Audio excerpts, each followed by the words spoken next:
Oke, sekarang ke reaksi redoks. Jadi ini tuh sangat perlu dipahami terlebih dahulu reaksi reduksi oksidasi atau redoks karena nantinya bakal akan uh, dilibatkan yang namanya proses pemindahan kayak atom-atom hidrogen gitu ya.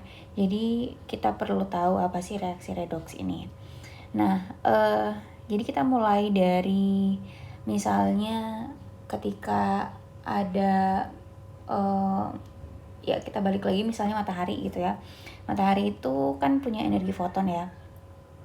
Energi fotonnya ini itu bisa mengubah keadaan, jadi dia itu bisa berenergi gitu. Jadi matahari yang mengenai misalnya klorofil yang ada di daun itu dari yang keadaannya diam itu bisa jadi berenergi karena foton di matahari itu bisa mengeksitasi atau men-trigger gitu ya, men-trigger si senyawa-senyawa yang ada di klorofil itu untuk bisa berenergi. Jadi misalnya ketika kita kayak lagi lemes, terus kita minum kayak minuman berenergi, terus kita kayak jadi tiba-tiba berenergi gitu, jadi kayak punya energi tiba-tiba lah ya.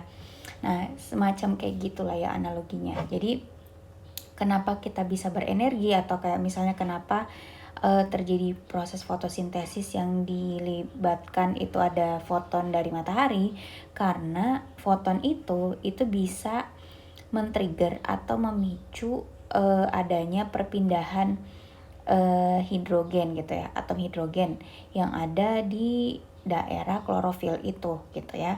Nah, jadi kita tahu bahwa hidrogen ini tuh dilibatkan di reaksi redoks ya. Nah, hidrogen ini tuh kan punya satu proton di intinya dan juga di kulit terluarnya itu ada satu elektron ya. Nah, ketika ini dalam keadaan diam ya, jadi dalam keadaan diam dia itu seperti ini gitu ya. Nah, tapi ketika dia itu dikenai foton atau energi dari matahari dalam bentuk foton, maka atom hidrogen ini itu akan berubah keadaannya, yang mana yang diubah itu atau keadaan yang terubah itu adalah elektronnya. Jadi yang dikenain oleh foton itu adalah kulit terluar dari si atom hidrogen, yang mana di situ ada elektron. Jadi nanti elektronnya itu akan terpisah dengan inti proton ya. Jadi elektronnya akan terpisah atau bergerak atau berpindah. Nah, jadi mereka udah nggak stabil lagi tuh ya. Jadi nggak satu hidrogen atom ini tuh nggak ada plus minus yang seperti ini, jadi hanya plusnya aja karena elektronnya itu berpindah atau kayak sudah terlepas akibat dari foton tadi, sehingga si atom hidrogen itu nggak stabil ya. Jadi karena terjadi perpindahan elektron ya, misalnya nanti elektron ini tuh akan berpindah dari satu daerah di klorofil ke daerah lain gitu ya. Nah, perpindahan elektron itu biasanya akan diikuti oleh perpindahan proton gitu ya. Jadi walaupun awalnya itu yang trigger itu adalah elektronnya, maka nanti akan disusul sebenarnya oleh protonnya juga gitu ya. Karena yang namanya lingkungan itu kayak atau keadaan itu naturalnya itu mereka itu mau menyeimbangkan sesuatu yang tidak stabil. Jadi dari yang tidak stabil harus stabil gitu ya. Jadi makanya proton itu pasti akan ikut ke elektronnya gitu ya. Nah, jadi bisa dituliskan seperti ini. Jadi hidrogen ini punya atom yang ada proton yaitu plus dan ada elektron di sini ya, yaitu minus ya. Nah, setelah kita tahu itu, kita juga akhirnya bisa menggunakan konsep itu ya dengan ikatan CH. Jadi ikatan CH ini tuh adanya di glukosa ya. kita tahu bahwa glukosa itu kan ada C6H12O6. Nah, kenapa kita perlu masuk lagi ke ikatan CH? Karena akan kaitannya dengan glukosa ini ya, yang punya ikatan CH gitu ya. Ini dan juga nanti ada O gitu. Nah, jadi kalau kita tahu bahwa tadi hidrogen itu kan dia punya 1 proton, 1 elektron. Jadi kulit terluarnya itu ada 1 elektron. Nah, untuk seimbang dia harus berikatan dengan 1 elektron lagi ya. Nah, biasanya memang yang paling umum dijumpai itu adalah ikatan CH, selain itu ada ikatan CO gitu ya. Nah, C itu dia itu elektron terluarnya itu ada 4 ya, ada 4. Sedangkan hidrogen dia elektron terluarnya itu ada 1. Jadi untuk bisa seimbang mereka berikatan tuh 1 karbon dengan 4 hidrogen. Kenapa? Karena untuk stabil itu kulit terluarnya itu kalau enggak 2 itu 8 atau 18 gitu ya. Nah, jadi kalau hidrogen ini kan dia mendekati stabilnya 2 ya. Jadi dia harus butuh 1 elektron lagi yang lain dari atom lain gitu. Sedangkan kalau karbon itu dia elektron terluarnya itu naturalnya dia cuma punya 4. Nah, dia kan dekatnya dengan 8 ya, biar dia stabil. Maka 1 karbon ini make sense kalau dia berikatan dengan 4 hidrogen. 4 hidrogen karena hidrogen itu punya 4 elektron terluar gitu ya. Kalau 4 kalau 1 kan berarti 1 gitu. Paham nggak? Jadi kita butuh 4 hidrogen karena 1 hidrogennya tuh punya 1 elektron. Nah, ini ikatan yang saling membutuhkan ini itu disebutnya sebagai ikatan kovalen karena hidrogen membutuhkan elektron dari karbon, sedangkan karbon juga membutuhkan elektron dari hidrogen gitu. Jadi sama-sama membutuhkan yang disebut sebagai ikatan kovalen. Nah, ikatan CH itu dia punya energi yang tinggi, atau lebih tepatnya energi potensial yang tinggi, karena yang namanya energi potensial itu energi yang dalam keadaan tidak terpakai tapi dia tersimpan ya. Jadi kalau nanti dipakai nanti dia berenergi besar gitu ya. Jadi kalau dia tidak terpakai maka dia akan tersimpan aja, nggak terkeluarkan gitu ya energinya. Nah, jadi tadi gue udah bilang selain ikatan CH ada juga ikatan CO ya. Ikatan CO itu biasanya kayak gini gitu ya, CO. Terus nanti di sini ada ikatan lagi gitu ya, karena karbon kan butuh 4, oksigen itu butuh 2. Tapi dibandingkan dengan CH, CO itu dia sudah teroksidasi. Nah, teroksidasi di sini nanti kita bakal pelajari di bawah. Tapi nanti gue post dulu di sini. Jadi dia sudah teroksidasi sehingga ikatannya ini tuh punya energi potensial yang lebih sedikit dibandingkan dengan ikatan CH gitu ya. Nah, kenapa lebih sedikit? Karena tadi sudah teroksidasi, artinya dia itu sudah terpakai gitu ya. Ada energi yang sudah terpakai. Jadi enggak 100% tersimpan gitu ya dibandingkan dengan CH. Makanya energi potensial CH lebih tinggi dibandingkan CO. Oke, sekarang kita ke redoxnya ya. Jadi redox ini adalah reduksi dan oksidasi. Jadi kepanjangan dari reduksi dan oksidasi. Nah, ini mungkin kayak jembatan apa sih namanya? Kalau untuk menghafal gitu, jembatan apa namanya? Keledai lah atau apa gitu. Pokoknya intinya tips untuk bisa menghafal apa sih reduksi dan oksidasi itu. Jadi oil, tapi ini bahasa Inggris ya. Oil rig ya. Oil rig. Di jabarinnya ke bawah gitu ya, vertical oil rig. Artinya oxidation is losing, reduction is gaining. Artinya oksidasi itu kehilangan, reduksi itu mendapatkan gitu, atau dia dapat sesuatu. Jadi oil rig itu kepanjangan dari oxidation is losing, reduction is gaining. Nah, apa yang dapat, apa yang hilang? Jadi di sini yang dapat yang hilang itu adalah kaitannya dengan elektron gitu. Jadi kita bisa terjemahkan oksidasi itu adalah senyawa yang kehilangan elektron. Sedangkan reduksi itu adalah senyawa yang mendapatkan elektron. Nah, yang dimaksud dengan elektron di sini adalah maksudnya elektron hidrogen itu ya. Dimana kita tahu bahwa kalau elektron hidrogennya itu tereksitasi atau dia nanti lepas dari si atom hidrogennya, maka protonnya nanti akan ikutan gitu ya. Jadi kalau ada senyawa yang dikatakan senyawanya itu dia tereduksi, berarti senyawa tersebut akan mendapatkan elektron, mendapatkan nanti proton dan juga hidrogen akhirnya gitu. Jadi simpelnya adalah senyawa yang tereduksi itu adalah senyawa yang mendapatkan hidrogen lah ya gitu, karena ujung-ujungnya nanti hidrogennya bakal stabil lagi gitu ya, dari elektron yang keluar tadi, terus nanti proton yang nyusul, terus jadi utuh satu atom hidrogen gitu.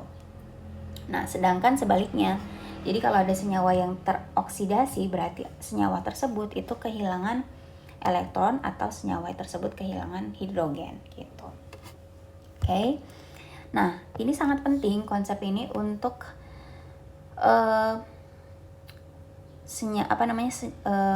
senyawa-senyawa yang nanti akan berubah gitu ya, atau dalam hal ini ada yang dapat hidrogen, ada yang kehilangan hidrogen ya. Misalnya ini ada reaksi, ini adalah reaksi respirasi seluler ini ya. Jadi ada C6H12O6 glukosa ini, terus ada oksigen, terus nanti reaksinya akan menghasilkan karbon dioksida, air, dan ATP ya, atau energi.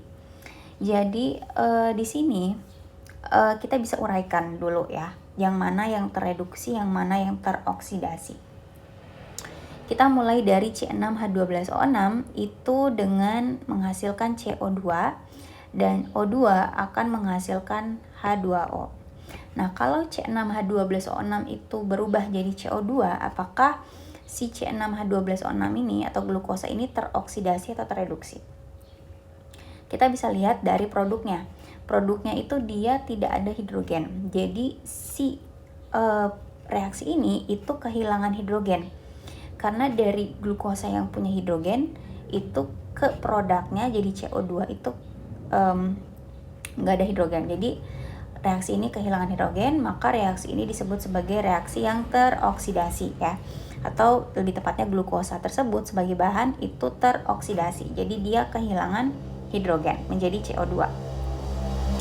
Nah, sedangkan kalau O2 dia menjadi H2O, di sini terjadi reaksi yang produknya mendapatkan hidrogen gitu. Jadi kedapatan hidrogen, makanya disebutnya sebagai oksigen itu tereduksi ya. Jadi si bahannya itu mengalami proses yang mana dia akan menghasilkan produk yang ada hanya gitu ya. Jadi oksigennya tereduksi. Nah, kalau tadi kan dipisah-pisah ya. Nah, sekarang jadi kayak reaksi yang lengkapnya. Jadi kita tahu bahwa C6H12O6 itu dia teroksidasi atau mengalami oksidasi sehingga menjadi CO2, sedangkan O2 bahan yang lain selain tadi C6H12O6 itu mengalami dia tereduksi menjadi H2O gitu ya. Karena di sini kelihatan bahwa O2 bahan produknya H2O, jadi O2 nggak ada H, produknya ada H gitu ya. Nah, jadinya kita bisa katakan bahwa O2 ini itu mengoksidasi glukosa, dan energi yang dilepaskan itu ditampung di ATP gitu. Jadi energi dari oksidasinya C6H12O6 oleh O2 itu disimpannya di ATP gitu ya. Jadi energi yang besar tadi dari C6H12O6 itu disebarkan ya, atau ditaruh di ATP gitu ya, di ATP yang banyak gitu ya. Gitu. Jadi kenapa di sini dikatakan bahwa O2 itu mengoksidasi? Karena O2 tadi itu tereduksi gitu ya. Jadi kita juga harus paham kata ter itu sama dengan meng gitu ya. Jadi dia itu terreduksi, berarti lawannya dia mengoksidasi. Nah, kebalikannya berarti kalau C6H12O6 itu dia teroksidasi, maka dia itu mereduksi gitu ya, mereduksi. Nah, jadi kita tahu bahwa respirasi seluler itu kenapa bisa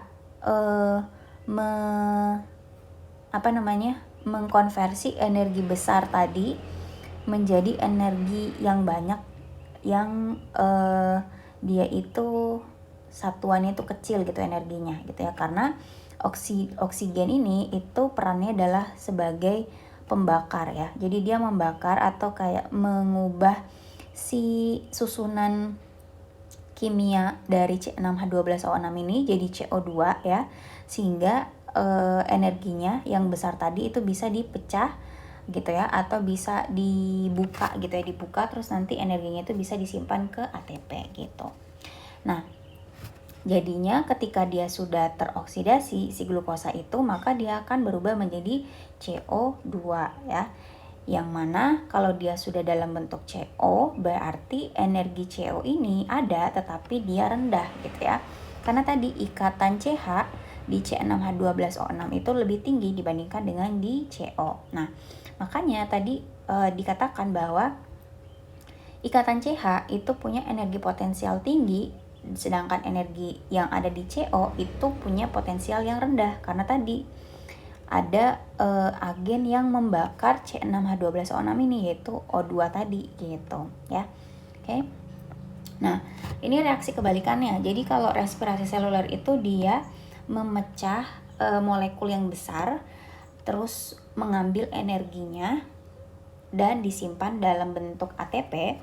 Sedangkan kalau fotosintesis atau pembuatan makanan itu membentuk ya ikatan-ikatan yang tadinya itu kecil, di sini ikatan CO dari CO2, kemudian dibantu dengan air dan ada energi dari matahari yaitu foton untuk membentuk molekul yang besar yaitu glukosa gitu ya, dengan produk samping ada oksigen dan ATP. Tapi ATP-nya di sini kalau dibandingkan dengan respirasi seluler itu lebih sedikit ya. Jadi walaupun di sini ada ATP di produk fotosintesis, tetapi ATP-nya lebih sedikit ya dibandingkan dengan respirasi seluler gitu ya. Jadi di sini CO2 ya bahannya, produknya itu C6H12O6 itu CO2-nya terreduksi menjadi C6H12O6 karena dari CO itu produknya dapat H ya, kedapatan H. Jadi makanya disebutnya sebagai tereduksi. Sedangkan H2O si bahannya itu menjadi O2, dari ada H menjadi tidak ada H, maka kehilangan H ya. Maka H2O-nya teroksidasi gitu. Oke.